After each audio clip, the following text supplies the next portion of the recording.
हाँ देखिए, संधारित्र एवं धारिता में आज हम लोग का टॉपिक है चालक की धारिता। क्या है? चालक की धारिता।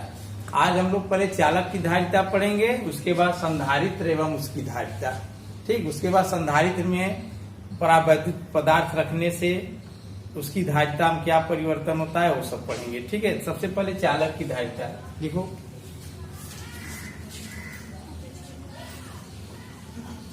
बोले,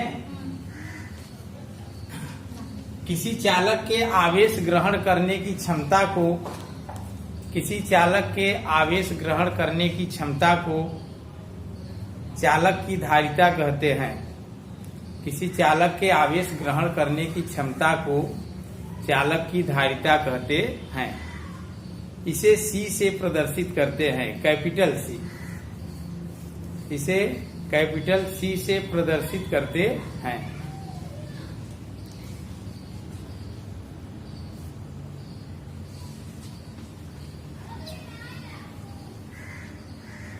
समझ में आया?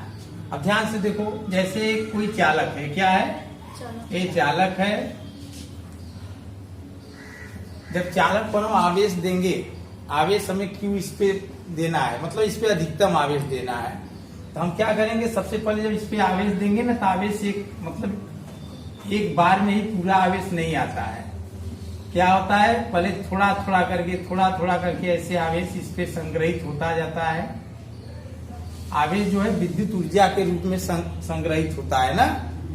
तो जैसे हमें Q आवेश देना है, इसकी अधिकतम क्षमता मान लो Q है, या कितना आवेश ग्रहण कर सकता है? Q। तो डायरेक्ट Q आवेश यह थोड़ी मिलेगा, पहले थोड़ा करके मतलब थोड़ा आवेश लेता जाएगा। एक स्थिति ऐसा हो जाएगा या Q से ज्यादा नहीं ले पाएगा। कब नहीं ले पाएगा? जब इसका मतलब विभव, जब उसका विभव मतलब एक निश्चित हो जाएगा, जैसे कि विभव में कोई परिवर्तन नहीं होगा, विभव में वृद्धि नहीं होगी, तो हम इस पे आवेश नहीं दे सकते। जब तक इसके विभव में वृद्धि होती चली जाएगी, तब तक हम इस पे आवेश देते चले जाएंगे। समझ आया ना? अब विभव क्या होता है, उसको हम थोड़ा सा जल के उदाहरण से बता दे रहे हैं। जैसे बाल्टी में पानी कब तक भरोगे? जब तक उसका जब तल बराबर हो जाएगा तो उसमें पानी भर सकते हो नहीं ना। ऐसे ही इसमें विभव होता है। जब इसका विभव मतलब उच्च हो गया, तब आप उसको आवेश नहीं दे सकते। उसको और आवेश देना है तो विभव को कम करना पड़ेगा। क्या करना पड़ेगा? जैसे बाल्टी में पानी और भरना है, तब बाल्टी में छेदा करके एक दूसरी बाल्टी कनेक्ट कर दूं, तो ऑटोमेटिक उसका तल नीचे गिर जाएगा और हम उसमें पानी भर सकते हैं। बात नहीं समझे? जैसे बाल्टी है, इसमें हम पूरा पानी भर दिए हैं, ये बाल्टी है, ये पूरा जल भर दिए। ठीक, इसमें हमें और जल भरना है, हम क्या करेंगे? यहाँ से कट करेंगे और एक दूसरी बाल्टी से इसको कनेक्ट कर देंगे। कनेक्ट करने से क्या होगा? अब इसमें भर सकते हैं। कनेक्ट करने से क्या फायदा हुआ है? जो इसका स्तर है वो नीचे हो जाएगा। क्या हो जाएगा? फिर और भर सकते हैं। ऐसे ही इस पे हम जब इसका जब पूरा स्तर तक हम आवेश दे दिए हैं, इस पे और आवेश देना है तो एक दूसरे चालक से कनेक्ट कर देंगे। दूसरे चालक से कनेक्ट करने से क्या होगा? उसका विभव नीचे हो जाएगा। क्या हो जाएगा? जब विभव नीचे हो जाएगा तो उसको हम और आवेश दे सकते हैं। तो आवेश देने से क्या प्राप्त हो रहा है? विभव में वृद्धि होती है। आवेश देने से क्या फायदा है? हाँ, जब तक विभव में वृद्धि होती रहेगी तब तक हम उसको आवेश देते रहेंगे। जैसे विभव में वृद्धि होना बंद हो जाएगा तब हम उस पर और आवेश नहीं दे सकते। बात समझ में आया? तो हम लोग सूत्र का निगमन करते हैं चालक की धारिता का। ध्यान से देखिए, मान लीजिए, आप लोग भी लिखिए, मान लीजिए किसी चालक को थोड़ा करके Q आवेश दिया जाता है। Q आवेश दिया जाता है।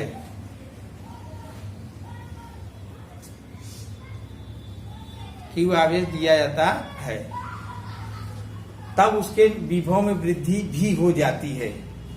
तब उसके विभव में वृद्धि भी हो जाती है। तब उसके विभव में वृद्धि भी हो जाती है। तब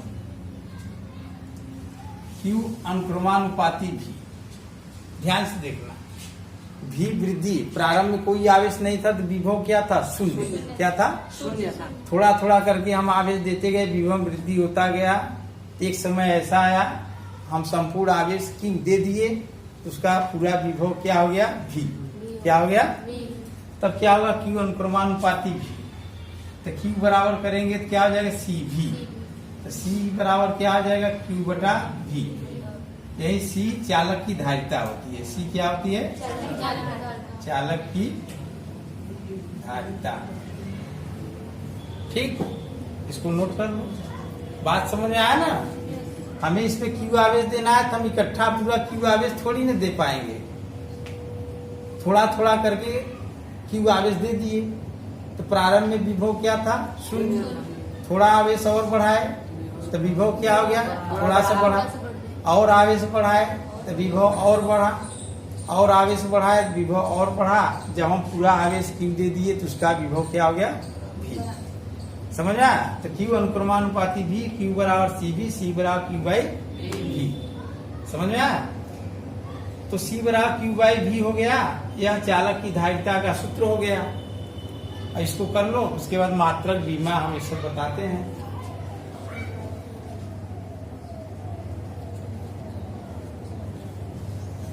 हो गया आप सबका? हाँ, ध्यान से देखिए, इसका मात्रक क्या होगा? इसका मात्रक चालक की धारिता का मात्रक। सूत्र लिखेंगे, सूत्र अगर याद है तो उसी से सब बन जाता है। सूत्र से ही मतलब मात्रक, बीमा, ये सब हो जाता है। Q का होता है कूलाम, क्या हो गया? और V का क्या हो गया? वोल्ट। क्या होता है? तो कूलाम प्रति वोल्ट। कूलाम प्रति वोल्ट। इतना बड़ा मात्रक था तो फैरड ने इसको छोटा करके फैरड नाम दे दिया। क्या दिया? फैरड। चलो भैया, इतना बड़ा मात्रक मत रखो, इसका इतना बड़ा नाम मत रखो, छोटा नाम फैरड। जब फैरड को तोड़ेंगे तो क्या हो जाएगा? कूलाम प्रति वोल्ट। वोल्ट को तोड़ेंगे तो जूल प्रति कूलाम। समझ आया? ऐसे तोड़ते जाएंगे तो बहुत MKS पद्धति में, MKS पद्धति में मात्रक हो जाएगा। ठीक है? तो धारिता का मात्रक क्या है? कूलाम प्रति वोल्ट, शॉर्टकट में फैरड। समझ में आया? अब देखो, अब हमें बीमीय सूत्र क्या निकालना है? हाँ, बीमीय सूत्र। बीमीय सूत्र भी इसी से निकलता है। किससे? मात्रक से। C बराबर Q बटा V। हाँ, और Q का मात्रक हम तो लोग जानते हैं, लेकिन V का अभी नहीं जानते, तो इसको Q बटा W बटा Q कर लेते हैं। अब सबका जानते हैं हम लोग। ठीक, यह ऊपर चला जाएगा। Q स्क्वायर बटा W, इसका मात्रक होता है, इसका बीमीय सूत्र होता है AT, और W होता है M L square T minus 2। ठीक, फिर क्या हो गया? ऊपर भेजिए, पहले ऐसे लिख लो, A स्क्वायर T स्क्वायर। सही है? फिर M L square T minus 2। अब क्या होगा? इसको ऊपर भेजिए, या पावर -1, या भी ऊपर चला गया L माइनस 2, और T पावर 4 हो जाएगा, और A पावर 2 ना। ये हो गया धारिता का बीमीय सूत्र। बीमीय सूत्र बीमा में थोड़ा अंतर है। जब बीमा कहेंगे तो बोलेंगे -1, -2, 4 और 2। बीमीय सूत्र में M घाते -1, L घाते -2, T घाते 4, A power 2। तो बीमा बीमीय सूत्र में बहुत बारीकी अंतर है, इसको भी नोट कर लो। बीमा में क्या होता है? ऐसे बोलना है, M की घात M बराबर -1। क्या बोलेंगे? M बराबर, L बराबर -2, और T बराबर 4, A बराबर 2। ठीक, बीमा में। बीमीय सूत्र में क्या होता है? M power -1, L power -2, T power 4, A power 2। समझ में आया? हाँ, तो इसको ध्यान देना है। और A सूत्र हो गया, A मात्रक हो गया, A बीमीय सूत्र हो गया। ठीक है, इसको कर लो। नोट में ही लिखेगा। पहला है, एक माइक्रो फैरड बराबर का होता है, एक लिख ले, माइक्रो फैरड। माइक्रो से सब लोग बहुत पहले से ही परिचित हैं। माइक्रो को मतलब 10⁻6 फैरड ना, और नैनो से भी परिचित होंगे। 1 नैनो फैरड बराबर क्या होता है? 10⁻9 फैरड। फैरड बहुत बड़ा मात्रक है, इसलिए छोटा में। पिको फैरड में क्या होता है? फैरड 10⁻12। ठीक, दूसरा नोट लिख लो। Q व V के बीच खींचा गया ग्राफ। Q व V के बीच खींचा गया ग्राफ एक सरल रेखा प्राप्त होता है। एक सरल रेखा प्राप्त होता है। अब देखो हम लोग क्या करें, Q को x अक्ष मानेंगे। क्यों मानेंगे x अक्ष? कौन बताएगा? हम बता रहे हैं। Q को x अक्ष इसलिए मानते हैं, पहले Q को बढ़ाते हैं तब हमें V प्राप्त होता है। Q को थोड़ा सा आवेश थोड़ा देंगे तो विभव में थोड़ा सा परिवर्तन होगा। तो जो पहले मान, जैसे x का मान रखते हैं तो y का मान प्राप्त होता है ना। x का मान रखते हैं तो y का मान प्राप्त होता है। तो हमारा फलन क्या है? V का फलन Q के रूप में है। मतलब Q को थोड़ा सा देंगे तो V में वृद्धि होगी। तो जो बाद में आता है इसको कोट, और जो पहले आता है इसको भुज। तो सबसे पहले हम क्या करेंगे? Q यहाँ क्या हो जाएगा? Q। मतलब Q के मान में वृद्धि कर रहे हैं तो V में क्या हो रहा है? वृद्धि हो रहा है। x अक्ष को Q मान लिए और y अक्ष को V। समझा? अब Q और V में एक सरल रेखा प्राप्त होता है। इससे क्या हुआ देखो ध्यान से। जैसे हम ग्राफ में यहाँ पे निशान लगा दिए, ठीक। यहाँ से मान लो, ग्राफ को समझो, ग्राफ कैसे समझा जाता है। यहाँ से हम आएंगे, ऐसे आएंगे तो हमें पता चला Q का मान 0 से बढ़कर यहाँ तक हो गया। यहाँ पर चाहे Q का मान कोई गिनती ले लो, 2 ले लिया हमने। क्या ले लिया? 2। अब विभव का मान लो यहाँ पर है कोई, ये भी मान लो 2 है। क्या है? ये भी 2 है, ये भी 2 है यहाँ पर। अब हम यहाँ पर उंगली रख दिए यहाँ पर। तो यहाँ पे जब हम रखेंगे तब इस पे आएंगे।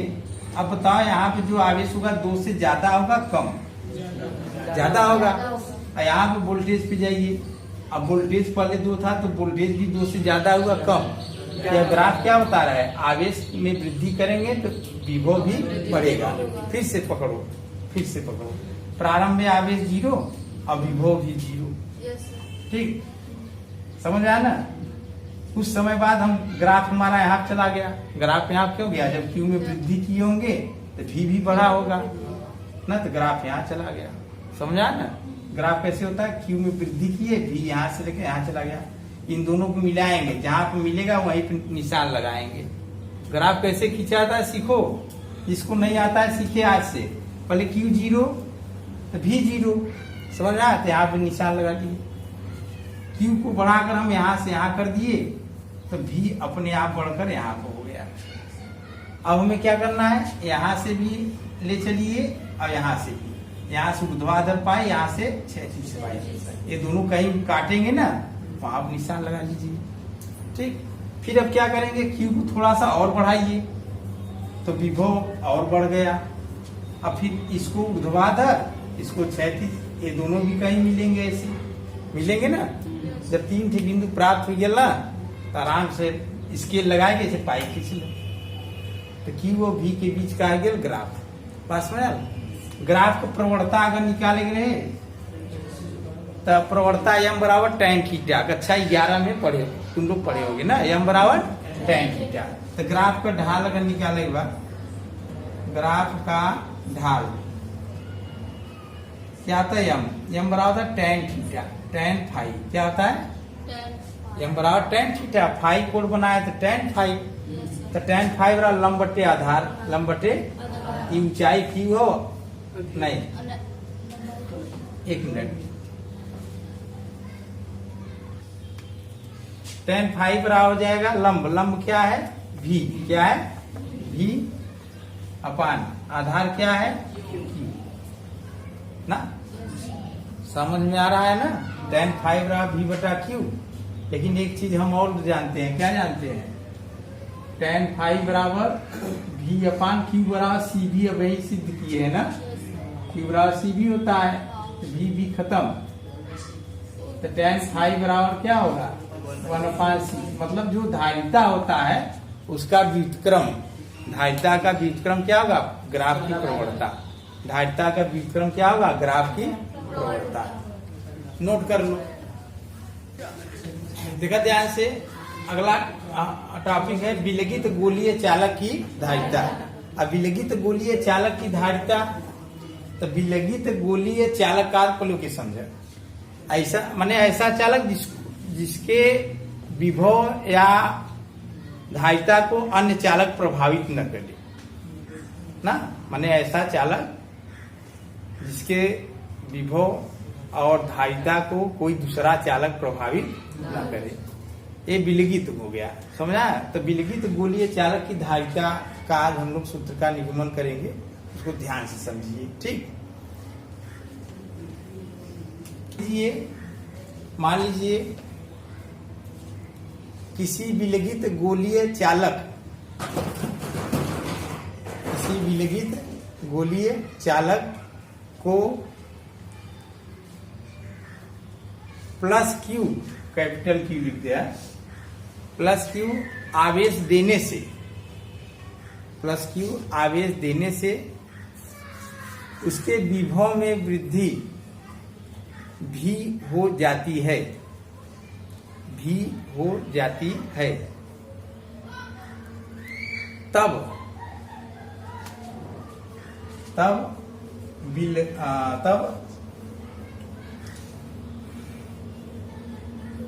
चालक की धारिता C बराबर हो जाएगा Q बटा V। ये समीकरण नंबर 1, C बराबर Q बटा V। ये समीकरण नंबर क्या हो गया? बात समझा? अब देखो गोला है, क्या है? अब एक गोला, और कैसा गोला है? चालक है। इस पे जब हम आवेश देंगे तो पूरा आवेश कहाँ वितरित हो जाएगा? गोले के पृष्ठ पर। सारा देश जानता है और आप लोग भी जानते हो और हम भी जानते हैं, ठीक है। जब चालक को आवेश दिया जाता है तो वह आवेश उसके पृष्ठ पे फैल जाता है। बात समझ में आया ना? नहीं आया? अच्छा, तो प्लस क्यू आवेश हम इसको दिए या इसके पृष्ठ पे पूरी तरफ फैल गया। और एक बात और हम लोग को जानना है, जब ये गोला है तो इसका त्रिज्या होगा, ये तो प्रसिद्ध है कक्षा 10 में। गोले का आयतन बड़ा 4/3 पाई आर क्यू। बिना आर का आयतन कैसे निकले? तो गोले का मतलब गोला है जिसका त्रिज्या क्या होगा? आर होगा। होगा कि नहीं? चाहे बड़ा आर मान लो, चाहे छोटा आर मान लो, मानना है। मानना है तो बड़े आर मानो। जब कोई चीज मानना है तो अच्छे से मानो। बड़ा बड़ा क्यू और बड़ा आर, समझ आया ना? तो हम लोग क्या करेंगे, यहाँ से भी का मान निकालेंगे। भी बराबर क्या होगा? गोले के पृष्ठ पर विभव, गोले के पृष्ठ पर विभव कितना होगा? विभव का सूत्र हम लोग अच्छे तरीके से जानते हैं, के क्यू बटा आर। जानते हैं ना कि नहीं जानते हैं? के क्यू बाई आर, भी बराबर। तो के का मान कितना होता है? यही रख देगा, अंतिम में रखें। चलो अंतिम में रखेंगे, साइड में लिख देते हैं। के बराबर होता है 1/4 पाई एप्सिलॉन। ये समीकरण नंबर 2 हो गया। कितना हो गया? अब 2 का मान समीकरण 1 में रखना है। 2 का मान किस में रखना है? समीकरण 1 में। चलो हम लोग रखते हैं, यहाँ लिख दे रहे हैं समीकरण 1 में भी का मान रखने पर। समीकरण 1 कहाँ है? यहाँ है। सी बराबर क्यू बटा भी। अब भी के स्थान पे रखना है तो देखो हम यही रख दे रहे हैं, हमारे पास जगह कम है। सी बराबर क्यू ऐसे ही, अब भी के स्थान पे क्या रखना है? के क्यू बटा आर ना। आर ऊपर चला जाए। सी बराबर क्यू आर के फिर क्यू। के का मान रख दे रहे हैं 1/4 पाई एप्सिलॉन नॉट। क्यू खत्म, थोड़ा सा और जगह ले लेते हैं यहाँ पर। सी बराबर 4 पाई एप्सिलॉन नॉट आर। इसको नोट कर लो। चले नोट नंबर 1 में पहले एक बात ध्यान दीजिए, लिखिए। अच्छा लिखिए, यदि विलगित गोलीय चालक को के परावैद्युतांक वाले माध्यम में रखा जाए,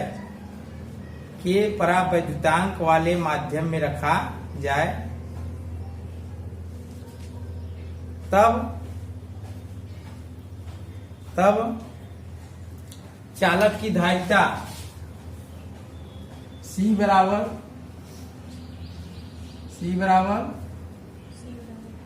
हो जाएगा 4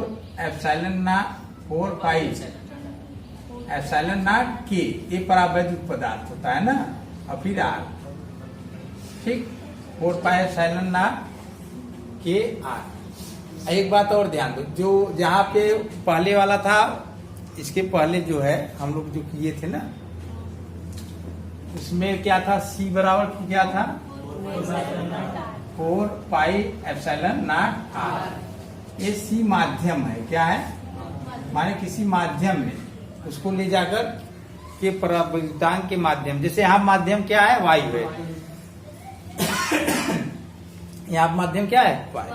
उसको जल में ले जाएंगे तो आप माध्यम क्या हो जाएगा, जल। समझ आया ना। यहाँ से वायु हटा दिया जाए तो माध्यम क्या हो जाएगा, निर्वात। समझ आया ना। तो के परावैद्युतांक वाले माध्यम में उस विलगित गोलीय चालक को ले जाके रखा जाए, तो वहां पर उसकी धारिता निकालेंगे, क्या हो जाएगा, सी माध्यम बराबर 4 पाई एप्सिलॉन नॉट के। समझ आया, इसको याद कर लो।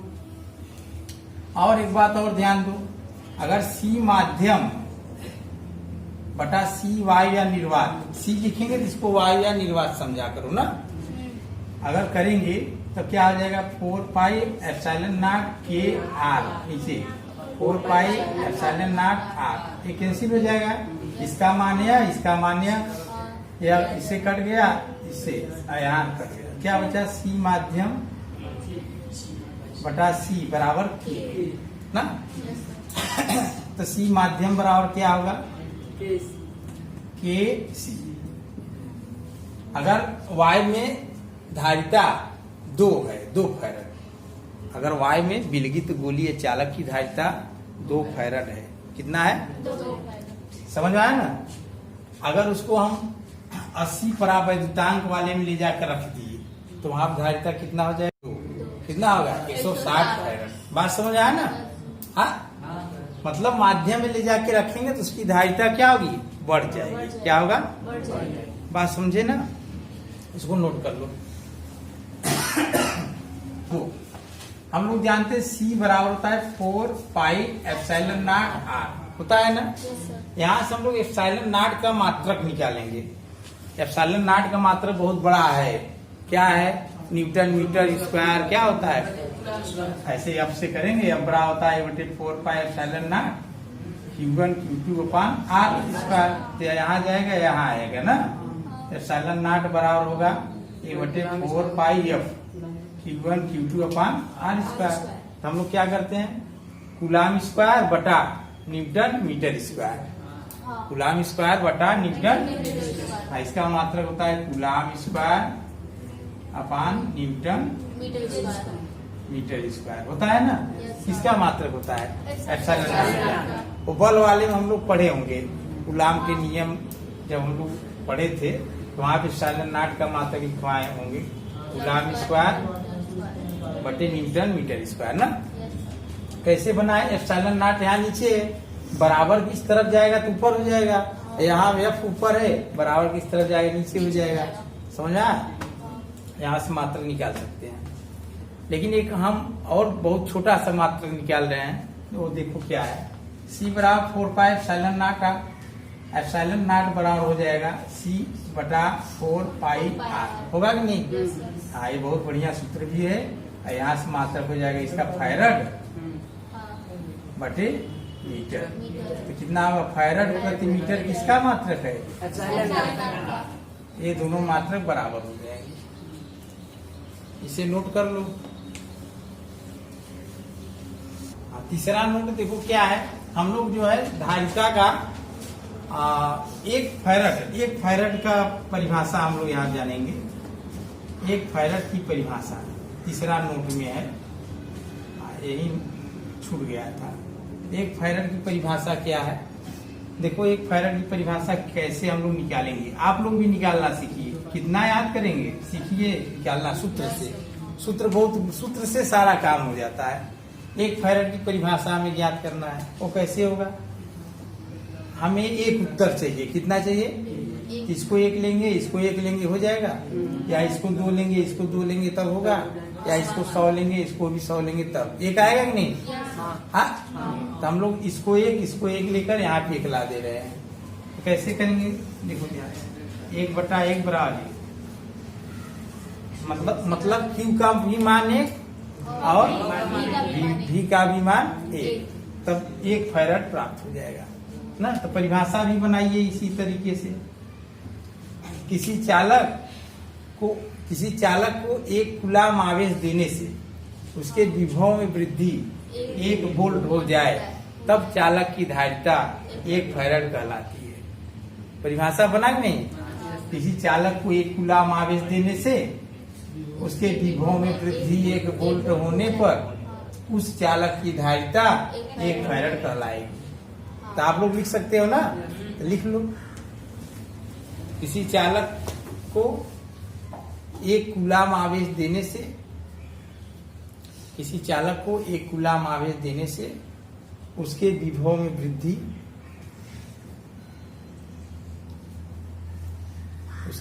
में वृद्धि 1 वोल्ट हो तब उस चालक की धारिता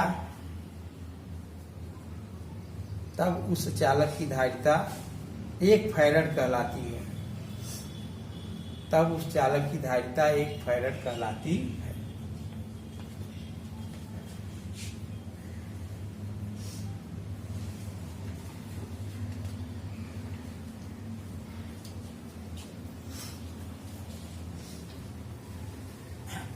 एक नोट और लिख लीजिए। विलगित गोलीय चालक की धारिता आवेश और विभव पर निर्भर नहीं करती।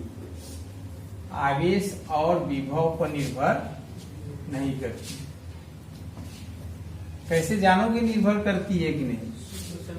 और उसके सूत्र में ना आवेश है ना विभव है। देखो क्या है, सिर्फ आर है ना। किसी विलगित गोलीय चालक की धारिता उसके आवेश और विभव पर निर्भर नहीं करती। क्यों नहीं करती? क्योंकि इसके सूत्र में ना तो Q है और ना ही Q है। समझा? तो निर्भर किस पर करती है? हाँ, त्रिज्या पर। तो इसको नीचे लिख सकते हो। विलगित गोलीय चालक की धारिता उसकी त्रिज्या पर निर्भर करती है।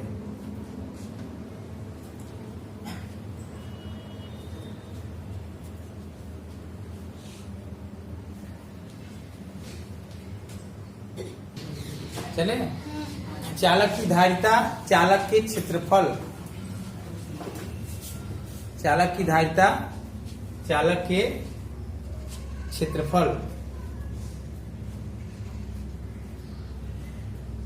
पर निर्भर करती है।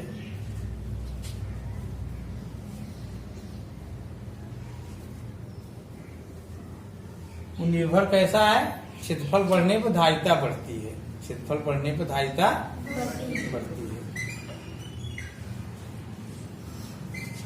अरे यार ये तो ऐसे हो जाएगा। अगला लिखो दूसरा। यदि चालक के समीप एक अन्य चालक रखा जाए, एक अन्य चालक रखा जाए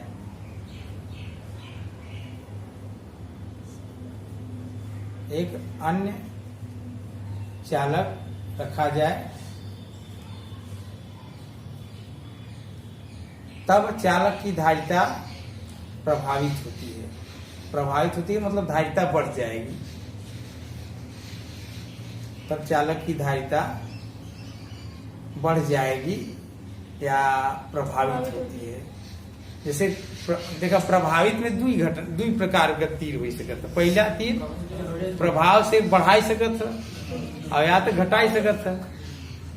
जैसे हम कहा चालक की धारिता क्षेत्रफल पर निर्भर करती है, तो निर्भर का मतलब क्या है, माने क्षेत्रफल बढ़े या तो धारिता बढ़ाई सकत है या तो घटाई सकत है। तो हम यहाँ क्लियर कर दिया कि क्षेत्रफल बढ़े हुए धारिता बढ़ जाए ना।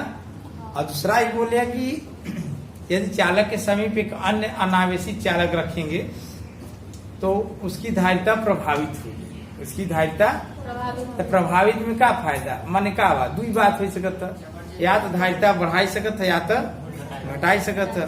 तो हमें क्या करेगा, बढ़ावत है ना, ये ध्यान रहे, बढ़ाती है। अन्य चालक रख देंगे धारिता क्या होगा, बढ़ जाएगी। क्यों बढ़ जाएगी, जैसे कोई चालक है यहाँ पर ऐसे आवेश है, ठीक है, बात समझा। अब यहाँ पे एक अन्य चालक रख दिए, इस पे कोई आवेश नहीं है, तो प्रेरण द्वारा इस पे आवेश होगा।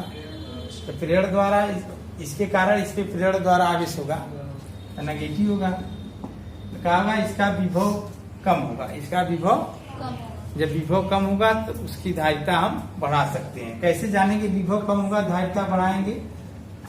धारिता जब भी आपको बढ़ाना है भी कम करना पड़ेगा।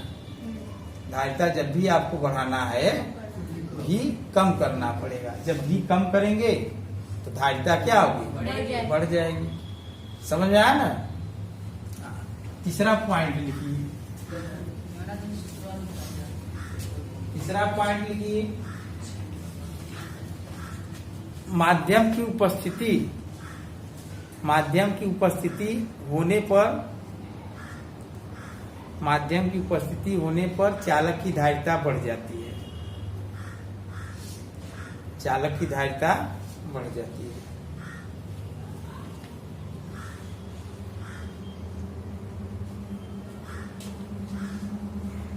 देखा आवेशित चालक की स्थिति ऊर्जा एक ऐसे होता है, जैसे मान लीजिए कोई चालक है, ठीक है, कोई चालक है, इसको हमें पूर्ण रूप से आवेशित करना है। मान लीजिए पूरा क्यू आवेश ले सकता है, कितना तो क्यू आवेश हम इसको देंगे तो हमें क्या करना पड़ेगा, कार्य करना पड़ेगा। क्या करना पड़ेगा, अब तुम लोग सोचोगे कैसे कार्य करना पड़ेगा, ध्यान से सोचो। जैसे कि मान लीजिए हम क्यू आवेश यहाँ इसको दे रहे हैं, तो क्यू आवेश मतलब एकाएक हम तो क्यू आवेश दे नहीं सकते। पहले हम मान लीजिए क्यू का जो हमें क्यू आवेश देना है, क्यू इतना ढेर सारा आवेश इस पे देना है, प्लस क्यू, समझ आया। जब प्लस क्यू आवेश देना है तो हम तो इसको एकाएक दे नहीं सकते। हम क्या करेंगे, इसका थोड़ा सा भाग इस पे दिए। मान लीजिए हम थोड़ा सा इस पे आवेश दिए, Q1 क्या दिए, Q1। अपने दिमाग में सोचो, तब तो इस पे कोई आवेश नहीं था, उसको लाए यहाँ से आराम से दे दिए, कोई कार्य नहीं करना पड़ा हमें, और आराम से दे दिए, अपना जो है इसकी पृथ्वी फैल गया, ठीक है। अब इसका हम थोड़ा सा भाग दूसरा मतलब Q2 लाए, Q में से थोड़ा सा आवेश Q2 यहाँ पर जब लाए, ये क्या करेगा, यह भी प्लस है, उसको लाएंगे वो भी प्लस है, तो क्या करेगा, इसको थोड़ा सा Q2 को मतलब यहाँ रखने के लिए इसका विरोध करेगा, करेगा कि नहीं। जब विरोध करेगा तो हमें प्रतिकर्षण बल के विरुद्ध, प्रतिकर्षण बल के विरुद्ध कार्य करना पड़ेगा। वो थोड़ा सा कार्य हम लोग W1 0 हो गया हमारा, और W2 प्राप्त हो गया। W2 कुछ भी मान रहा होगा, उसको हम लोग मान लेते हैं कुछ है मान, ठीक है।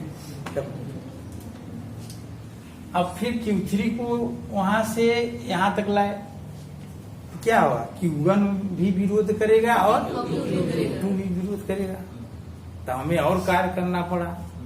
बात समझ रहे हो ना, काहे विरोध करेगा, समझ आ रहा है। अरे ये भी प्लस है वो भी प्लस है, प्लस प्लस एक दूसरे को दूर भगाते हैं ना। प्रतिकर्षण बल के विरुद्ध हम उसको ला रहे हैं, तो कार्य कर रहे हैं कि नहीं, तो Q3 मतलब वो W3 होगा, W3 ही कुछ भी होगा। अब हम क्या करेंगे, यहाँ से इसका और थोड़ा सा भाग,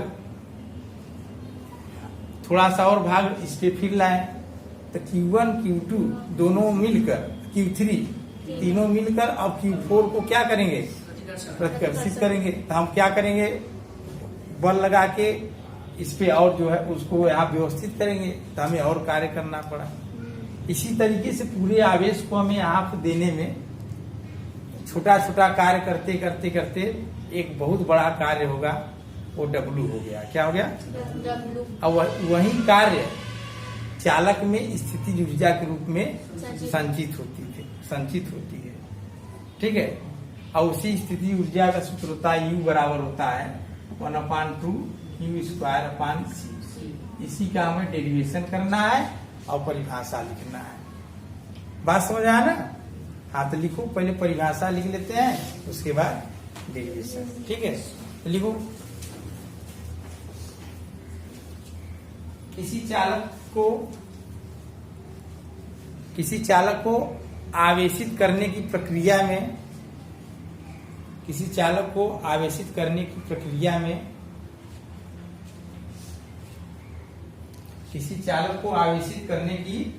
प्रक्रिया में कुछ कार्य करना पड़ता है और वही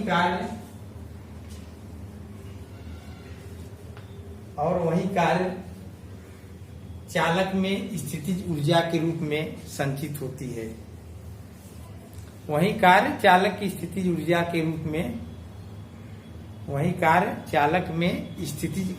रूप में संचित होती है।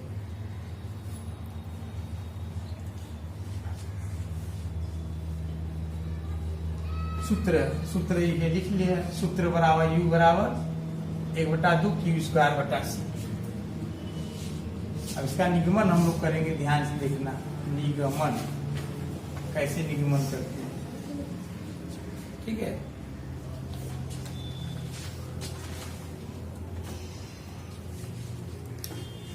अब ध्यान से देखो हम लोग कैसे इसका डेरिवेशन करते हैं। एक ऐसे आता है ना, तो देखो जहां पर ये समस्या आ जाए जो हम बोले हैं कि W1 के लाए 0 कार्य, W2 के लाए 2 लोग उस पे जो है बल लगा रहे हैं, तो कुछ कार्य W2 ऐसे W3 ऐसे छोटा करके अनंत आवेश, मतलब बहुत ढेर सारा आवेश मिलकर Q बना। क्या बना? Q। तो हमें छोटा कार्य को जोड़ना है। जहाँ पर ऐसी समस्या आ जाए वहां पर हम लोग समाकलन का सहारा लेते हैं। किसका? हाँ, ऐसी समस्या जहां पर भी आएगी हम लोग वहां पे समाकलन का सहारा लेते हैं। ठीक, इसीलिए समाकलन बनाया गया है। ठीक, तो चलो हम लोग चलते हैं। मान लीजिए निगमन में, मान लीजिए किसी चालक को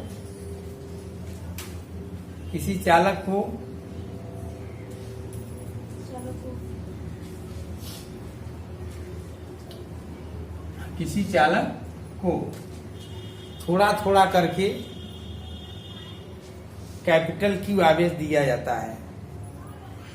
कैपिटल Q आवेश दिया जाता है।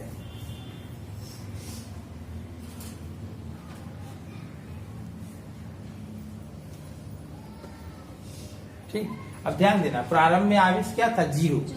और थोड़ा करके हम लोग कहाँ तक दे दी? Q। ये तो माने 0 था प्रारंभ में, एकदम अंतिम में चले गए ना। शुरू में क्या था आवेश? इसमें 0, और हम लास्ट में चले गए पूरा Q दे दिए ना। हमें डेरिवेशन करना है तो बीच का कहीं से भाग उठाना होगा। कहाँ से उठाना होगा? बीच का। तब बीच में अब डेरिवेशन का ये यहाँ पर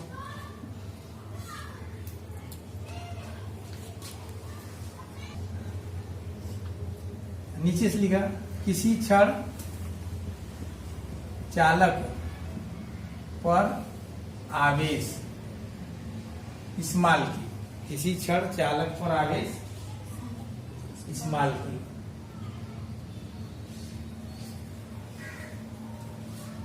तथा उस क्षण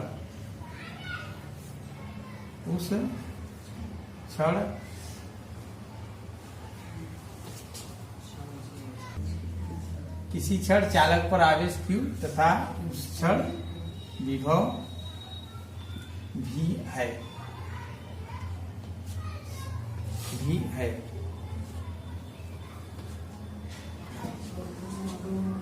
तब चालक की धारिता चालक की धारिता क्या होगा, C बराबर Q बटा V होगा कि नहीं। तो V बराबर क्या हो जाएगा, किसी उड़ा के देते V बराबर क्या प्राप्त होगा, ये यहाँ चला गया यहाँ पर Q बाई ये समीकरण नंबर ही समझ में आया, नहीं समझे क्या। हम देखो क्या किए हैं, इस प्रारंभ में आवेश 0 था और सबसे लास्ट में पूरा टोटल आवेश हमारा क्या हो गया Q। तो हम लोग सूत्र का डेरिवेशन करना है, हम बीच से कहीं भाग लेंगे, कहाँ से लेंगे, बीच से। बीच में हमने क्या माना, चालक को मान लीजिए किसी समय पर Q आवेश था और उस समय पर विभव क्या था, V था। तब धारिता हम लोग निकाले Q बाई V और तिरछी V का मान निकाले, ये यहाँ पहुंच जाएगा, यहाँ पर V बराबर Q बाई C। बात समझ आना। अब सोचो इस समय वोल्टेज Q बाई C और इस पे आवेश Q स्मॉल Q ना। अब हम क्या करेंगे, इसमें से अब ध्यान दो, पहले 0 से बड़ा Q है और Q से बड़ा Q है। हमारे डेरिवेशन में यही माने, प्रारंभ में आवेश 0 और अंतिम में पूरा टोटल आवेश Q और बीच में कहीं आवेश इस पे Q है, समझ आया। हम लोग क्या करेंगे, Q से एक छोटा सा भाग DQ, Q से एक छोटा सा भाग DQ हम लोग इस पे लाते हैं। तो क्या होगा, एक Q जो है ना उसको विरोध करेगा, उसका क्या करेगा कि हमारे पास मत आओ। जब इस पे Q है किसी क्षण आवेश, तो हम इसका DQ वाला पार्ट हम लोग उसको यहाँ से इस पे लाए, तो ये Q क्या करेगा, विरोध करेगा। तो DQ को मतलब सोचते हो ना एकदम छोटा सा आवेश, जब छोटा सा आवेश हम लोग ला रहे हैं तो हमें छोटा सा कार्य करना पड़ेगा नहीं, ये नीचे से लिखो। अब DQ आवेश को चालक को देने में किया गया कार्य DQ आवेश है, छोटा आवेश है, छोटा कार्य करना पड़ेगा। तो किया गया कार्य DW कार्य बराबर पहले होता है, किया गया कार्य बराबर, यहाँ पर मैं लिख दे रहा हूँ, आवेश गुणे क्या होता है, विभव होता है ना। तो DW बराबर आवेश, कौन सा आवेश हम लोग ला रहे हैं, DQ। कौन सा आवेश ला रहे हैं, DQ। अब विभव किसका है, Q का विभव है, जो Q आवेश था उसके कारण विभव है ना। ये V किसके कारण है, Q के कारण, क्योंकि Q पहले से मौजूद था, उसके कारण जो विभव उत्पन्न है हम वहां पर DQ ला रहे हैं। किसको ला रहे हैं, देखिए Q था, Q आवेश था, तो Q का क्षेत्र होगा और Q का विभव होगा, उसमें हम DQ को ला रहे हैं। किसको ला रहे हैं, DQ को। तो DQ को ला रहे हैं, तो कार्य बराबर आवेश गुणे विभव। आवेश कौन होता है, जिसको हम ले जा रहे हैं, DQ। और विभव किसका होगा, जो Q के कारण होगा, ठीक है, Q के कारण, ये वाला Q के कारण। अब हम लोग यहाँ मान रखते हैं DW बराबर होगा, V का मान हम लोग क्या जानते हैं, इसको सीधा कर लो। DW बराबर क्या हो जाएगा, Q बाई C, DQ, सही है। अब ये छोटा कार्य है, क्या है, हमें पूरा कार्य करना है। पूरा कार्य का मतलब पूरा आवेश लेना है, पूरा आवेश हमारा Q है ना। अब चालक को प्लस Q आवेश देने में किया गया कार्य W बराबर होता है इंटीग्रेशन DW, और कहां से कहां तक, पहले इसके शून्य आवेश था 0 लिख लिए, और अंतिम पूरा आवेश टोटल कितना हो गया लास्ट में Q थे, आप Q लिख दिए, समझ आया ना। देखो बीच का मैं भाग लिया, उससे हमारा पूरा आ गया, इसीलिए समाकलन का सहारा लेना पड़ता है। ये W बराबर हो जाएगा 0, यहाँ Q, DW का स्थान क्या लिखेंगे, Q by C D Q. बात समझ में आया? अब हम लोग क्या करेंगे, वही जो करते आए हैं हम लोग क्या करेंगे, वही जो करते आए हैं। ये तो धारिता, चालक की धारिता फिक्स होती है, उसको बाहर कर लेते हैं। 1/c क्यू, यहाँ होगा 0, यहाँ क्यू डी क्यू। तो हम लोग एक सूत्र पढ़े हैं, इंटीग्रेशन x पावर n क्या होता है, x पावर n प्लस 1 अपान n प्लस 1। जिसको नहीं आता है ये सूत्र लिख ले इंटीग्रेशन का। तो हमारा देखो यहाँ पे x है, यहाँ dx है, हमारा यहाँ q है, dq है, तो हमारा सूत्र q में प्राप्त होगा। इसे समझो, ये सूत्र किस में है, x में। किसमें है, हमें चाहिएगा q में। तो जहाँ जहाँ x लिखा है वहां वहां पर q लिखेंगे, बस हो जाएगा हमारा w बराबर 1/c, ये हो जाएगा q घाते, देखो यहाँ पे n है तो n प्लस 1, यहाँ पे 1 है तो 1 प्लस 1 अपान 1 प्लस 1, और यहाँ पर ऐसे करके यहाँ 0 लिखेंगे, यहाँ क्या लिखेंगे, फिर w बराबर क्या हो जाएगा हमारा q² अपान 2, यहाँ कैपिटल Q आ जाएगा। ठीक है, इंटीग्रेशन इसका कर दिए तो ये वाला लिमिट यहाँ पर लग जाएगा, ये लिमिट यहाँ पर लग जाएगा। ठीक है, अब देखो हम थोड़ा सी साइड में लिखते हैं, इस साइड w बराबर 1/c। एक बार q के स्थान पे यह वाला q रखेंगे, एक बार q के स्थान पे 0, तो क्या होगा बताओ, q²/2 माइनस 0² अपान 2। सही है, अब इधर का लिमिट हट गया। w बराबर 1/c कितना हो जाएगा, q² अपान 2, ये 0 है ना, ये हट जाएगा।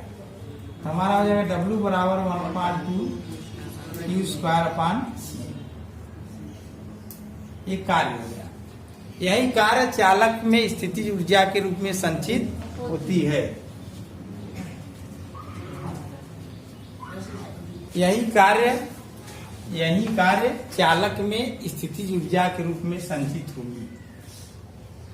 इसलिए U बराबर W, U बराबर 1/2 q²/c यहाँ हो गया। अब Q बराबर होता है CV, Q बराबर CV। थोड़ा ई वाला वोल्टेज लिखा, अब हम माने रहे Q का होता, लेकिन स्मॉल के पर कैपिटल Q बराबर CV ना, यहाँ मान रखे तो क्या हो जाएगा, U बराबर 1/2 c² v², नीचे c से कट जाएगा, U बराबर 1/2 c v²। ये दोनों सूत्र याद कर लेना।